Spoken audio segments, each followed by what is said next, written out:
৩৬ বছর পর ২০২২ কাতার বিশ্বকাপ জিতেছিল আর্জেন্টিনা ফ্রান্সকে ফাইনালে হারিয়ে। আগামী বছরে কানাডা, আমেরিকা ও মেক্সিকো সহ ৩টি দেশে অনুষ্ঠিত হতে যাচ্ছে ২০২৬ বিশ্বকাপ। প্রথমবারের মতো ২০২৬ বিশ্বকাপে অংশগ্রহণ করবে ৪৮টি দল। ২০২৬ সালের বিশ্বকাপে কতটি দল যোগ্যতা অর্জন করেছে? এই প্রশ্নের জবাবে আজ বৃহস্পতিবার ১৬ অক্টোবর ২০২৫ পর্যন্ত ৪৮টি দল ২০২৬ বিশ্বকাপের টিকিট নিশ্চিত করেছে। উয়েফা থেকে ১টি, আফ্রিকা থেকে ৯টি, কনকাকাফ থেকে ৩টি, এশিয়া কাপ থেকে ৮টি, দক্ষিণ আমেরিকা থেকে ৬টি, ওশেনিয়া থেকে ১টি। বাকি ২০টি দল কোনগুলো ২০২৬ সালের মার্চের পর জানা যাবে চূড়ান্ত তালিকা। কারণ নভেম্বরের শেষের দিকে সরাসরি পদ্ধতিতে আরও বেশ কিছু দল ৪৮ দলের তালিকায় যোগ দিবে।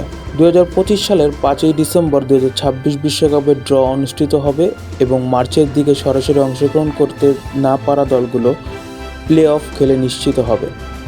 কোন কোন দল ২০২৬ বিশ্বকাপ নিশ্চিত করেছে তালিকা দেখে নিন। উয়েফা থেকে ইংল্যান্ড, আফ্রিকা থেকে Algeria, Cape Verde, Egypt, Ghana, Ivory Coast, Morocco, Senegal, South Africa, Tunisia.